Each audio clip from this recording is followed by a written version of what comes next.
welcome to Katrina's Creations. This is episode 229. I will give a quick puppy update. Cricket is currently at the vet. She goes back once a week to get her little splint checked, and she's been hobbling around for a couple days and kind of dragging that little foot. And so we took her in, and she was chewing on it too. And so they looked at it and said that it needs to be, the splint needs to be adjusted because it's slipped. And so that's why she was trying to take it off, because it was hurting her leg. So she is there getting it redone because apparently there's some other furry patients in front of her for different procedures to be done. And I guess just setting a splint has to be done by an actual vet instead of a vet tech. So we're gonna go pick her up again later tonight. So that is the update on the puppy, and let me get started with what I have been working on this week. On my blanket, I have just done 6 squares this week. I did not go all the way across. So I'll show you the ones that I did. There is this one. And this one, it looks like it is a dark brown, but it's actually kind of tonal. And then there's this one. And this one, which looks really good against this green. And this was 2 purples that I kind of alternated back and forth and striped. And then lastly, this, which is rose gold, which is a knit crate yarn. So that's the 6 that I have gotten done on the blanket this week. If you see this thing sitting over here, that is one of my tripods for cameras. I'm actually filming downstairs because it's rainy out and I have arthritis and I'm waiting for knee replacement, and going up and down the stairs right now is painful. So I figured I'll just film in my kitchen since the dog isn't here to lick out of her bowl, which is what we all wait for each and every week, because I turn the camera on and she runs over and licks out of the bowl. Yoka actually said it was like Pavlov's dog. You know, when you rang a bell and they went and got a drink of water. I turn the camera on and she goes and gets a drink of water. So we are water bowl-less today. So my next project is my colorwork sweater, and you all have seen the top. So there it is. This is the Pearls du Nord. It is a free pattern. And right now I am working on the bottom. I'm basically going around and around and around and around. And I have gotten done here's where I was last week, and I'm up to here. So I've gotten about 3 inches done on the bottom. Now I'll show you how much yarn I have left. This is what I've got, which looks like a lot, but it really isn't. It's very squishable. It's probably maybe a third of a skein left. I'm just going to use this till I run out, and that's going to be the length of the sweater. Right now I did measure it. The actual pattern called for 11 3/4 inches from the underarm to the bottom when you began the ribbing. I'm not putting ribbing on the bottom. I am letting it kind of have an A-line, so I'm flaring it out slightly, and then I'm going to put a rolled bottom, which is called an I-cord edge. I'm going to put that on the bottom instead. And so I'm skipping the ribbing, so I'm just going to keep on going. And when I measured it, I was at 13 inches. So I'm now 1 1/4 inches beyond what the pattern said. And I'm doing double increases on each side every probably 4 to 5, probably 5 rows. You do a knit 1 front and back on the center on each side. So you increase by 4 stitches every, like I said, 5 rows, something like that. So it'll give it a nice A-line look to it. And I have no idea how many stitches there are on the needles because it keeps changing, but they're pretty loaded on here. You can see how tightly packed they are at this point. So although it's not showing up real well because it's dark, it's not showing up as well. So that's my knitted project. Actually, that's both of my knitted projects. Now we'll get to my crochet, and I am making a sweater And the sweater is called the Kalaheo. Kalaheo. I keep getting the H's and the K's reversed. I think it is Kalaheo, pretty sure. So I'm almost finished the top yoke of this sweater. And I just finished my skein of yarn, so I'm on to the next skein. So I figured this was a good time to hold it up to you. So I did not mark where I was last week, but I'm basically about a third of the way down. So I've gone about 2/3 more down. And so it fits like this. And I think that'll have a nice, I like the height of this collar. I don't like low collars. So this is going to be right about at my collarbone. Right here is where it's going to fall. So I'm real happy with this, and there's what it looks like. And this is, I actually like the wrong side better. This is the wrong side, and I kind of like the ridges that I've got going on here a little bit better than no ridges, although it does show up ridges on this side. Maybe I'm looking at the wrong side. This is the side I like the best because I kind of like the texture of the ridges, which is technically the wrong side of the project, but I like the look of it better. So we'll see as I go on which I keep. And I was afraid of this maybe being too heavy for the summer, but in all honesty, this is very lightweight right now. It doesn't feel overly heavy, and I can slightly see through it, not horribly. So when I finish this, I will put it on and then decide whether I need to wear like a tank top under it or not. I hope not, but we'll see. If I have to, I might even just line it, might get just some red fabric and line the underside, just because I don't like people being able to see through my shirt. So, but I don't want this to be heavy or too warm too. So anyway, that is my crocheted sweater. So now it's time to see what you all have been making this week.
Now in my acquisitions this week, I showed you on Wednesday I had a yarn haul from Annie's, and I will just briefly show you what it was. This is Premier Yarn, and it is basics. It's 100% acrylic, and this color is teal, And the yarn is made in Turkey. Oh, isn't it? Oh, no, it's Harrisburg, North Carolina. I'm sitting here reading where Premier Yarns is, and I saw Harrisburg, and I thought Harrisburg, Pennsylvania, which is like 40 miles up the road from where I live. But no, it's Harrisburg, North Carolina. But anyway, it is made in Turkey. The color is teal, and there are 359 yards or 328 meters per skein, and it is a worsted weight or number 4 weight yarn. So here's what it looks like.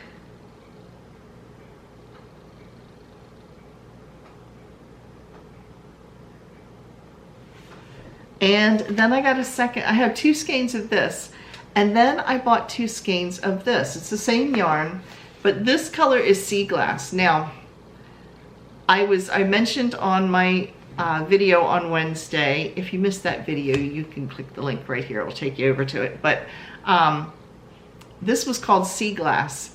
And I was very concerned because when I ordered this, greens and blues do not photograph well. In fact, this is showing up, well, it's showing up actually pretty true to color, but it's a little more blue than, it's a bluish green, but it's definitely a, I would call it dark teal, or yeah, I'd say dark teal. It's almost a dark turquoise. It's more blue than green, but this is definitely green.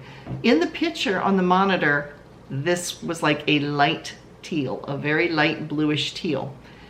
It's definitely like pistachio ice cream green, which I like, but I didn't really order this color. But so when it came in, I thought they looked really good together, and you can see, I think they do. But I was very concerned whether my granddaughter would like the 2 colors, because this is not teal. In the picture it looked teal. This is not teal. So they should have named it sea foam instead of sea glass, because to me this is sea foam green. Anyway, it's very pretty, and I like the 2 colors together. And it is granddaughter approved. So she looked at it, she likes it, she was very happy with it. I said, okay, just wanted to double check before I made this for her. So yes, so she and I talked about that. She liked that. She told me that the C2C, I'm gonna be striping this and making a C2C blanket. And so she told me about how wide she wanted the stripes, because I was like, I can change every other row, or I can do, you know, every 2 rows, or, you know, so we talked about how wide she would like the striping for it. So that is going to be my next crochet project when I finish this. And then I did a little more shopping because, and I wish I would have waited till Friday, which is the day I am filming this. I ordered the yarn, when did I order it? Monday or Tuesday? And it turns out today, which is when I'm filming, on Friday, they have free shipping. It figures. But anyway, I bought more of the same type of yarn, but I got it in some other colors to make an Afghan for my daughter, and an Afghan for, well, my daughter and my son-in-law, and then another one for my son and my daughter-in-law. So I'm going to be making a total of 3 Afghans by the time I'm finished. So I bought 9 more skeins, because I also got a skein for me to do something with, which I will explain when it comes in. So, so when it comes in, there will be another yarn haul. Wednesday's video, Knit Crate has arrived, and so I have the influencer box, which they send me, and then I have the membership box, which I get. So I have 4 skeins of very pretty soft yarn to share with you on Wednesday. And if the Annie's order comes in by then, and there's a possibility that it might, then it'll be a huge yarn haul and reveal.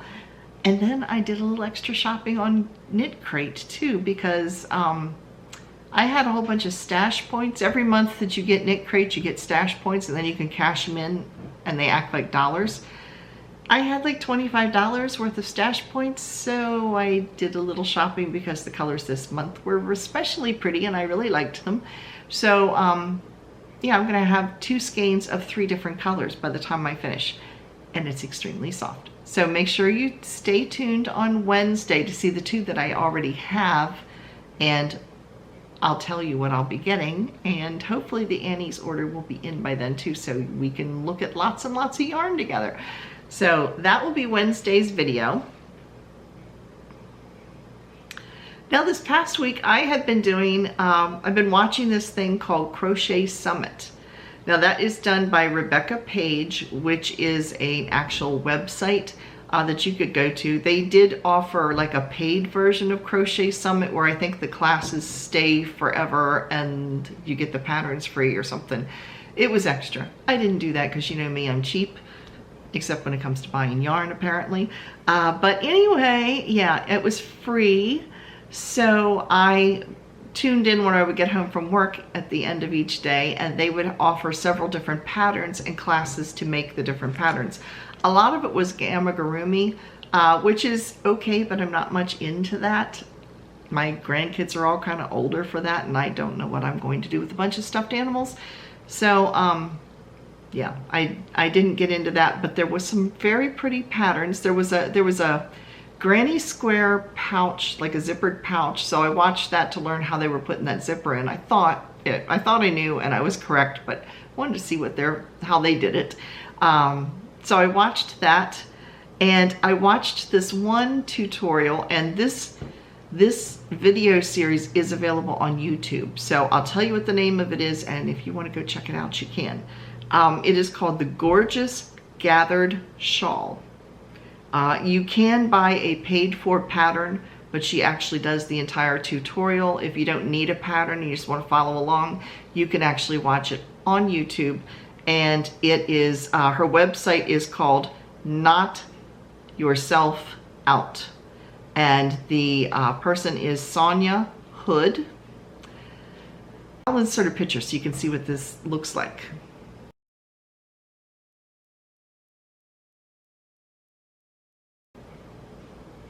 It's kind of neat because it slides right through this little like a pocket that you sew on, like a slit that you put in the back, and the shawl slides through it so it stays on all the time.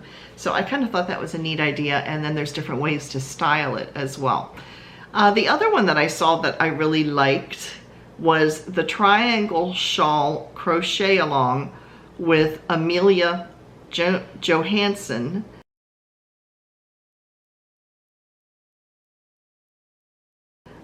From Coffee and Crocheting. Now I went over to her YouTube channel, but she does not have this pattern up on there. You had to have watched it through the Crochet Summit. So I don't know if it'll later show up on her channel or not.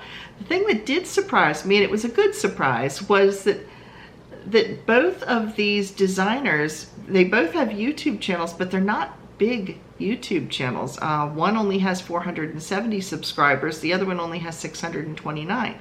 And yet they were featured on the Crochet Summit. So that's nice, because a lot of times some of these, you know, programs and stuff, they have big name designers in that everybody knows and everything. So I think it was kind of good that they did this, because this was people that you might not be aware of otherwise. So yeah, I just thought it was a neat idea, and you can check out their YouTube channels if you would like to. So give them a little help out and subscribe to their channel or whatever. So that's what I've been doing during this week. So now it's time for... So in our Come and Get It section this week, if you saw my little sales video that came out, it would be today for me, yesterday for you. So if you watched it on Friday, Annie's, Lion Brand, and Lovecrafts were having sales. Okay, the Annie's and the Lovecraft sales were one day only. So Annie's currently, I don't know what sales, as of the time I'm filming this, I don't know if they have any sales running on Saturday or anything. If I find them, I post them to you guys, so you'll find out. But they do have their spring collection out, which is knitted and crochet projects, and there's some really pretty short-sleeved crocheted tees and some knitted tees as well. I was looking at some of those, so you might want to go over and check them out. The links to everything that I talk about is down below in the description box. If you click it, it'll take you right to that screen. Knit Picks has a new yarn out. Now it's not on sale. It's kind of pricey, to be honest. It's $18.99 a skein. It comes in sport weight or worsted. It's called High Desert. It's an entirely American-based yarn. It is American grown and spun wool. So, you know, just to make, like I said, it's not on sale, but it's a brand new yarn for that company. And so if you want to go over and take a look at it, you could. They have them in a lot of like jewel tones and desert tones. It was very pretty, but I will be honest, I think $18.99 is a little pricey. It is 100% wool, but you can get 100% wool cheaper than that. So anyway, but you know, to each his own. You can go check it out. Lion Brand is running a weekend sale. It's called the Wheel of Wonder Weekend Sale. So if you click on the link below, it will take you to the Lion Brand page, and when it pops up, just give it a second or two, and then you should get this little wheel, and if you click the little start button, it spins, and whatever it lands on is whatever percentage you get off of your purchase, which can be up to 35%. So that is the sale for Lion Brand. And then if there's any other sales, I will let you know throughout the week, or you know how it is. I post them when I see them. So that's it for this week. Kind of short. No puppy interruptions. No telephone interruptions. It's amazing. So anyway, stay tuned for Wednesday's video to see what I got in Knit Crate, and hopefully you'll get to see what I got in Annie's too, so I can do it as one big giant yarn haul. But otherwise, that is it for this week, and I will see you again on Wednesday. Thanks again for watching. Bye, everybody.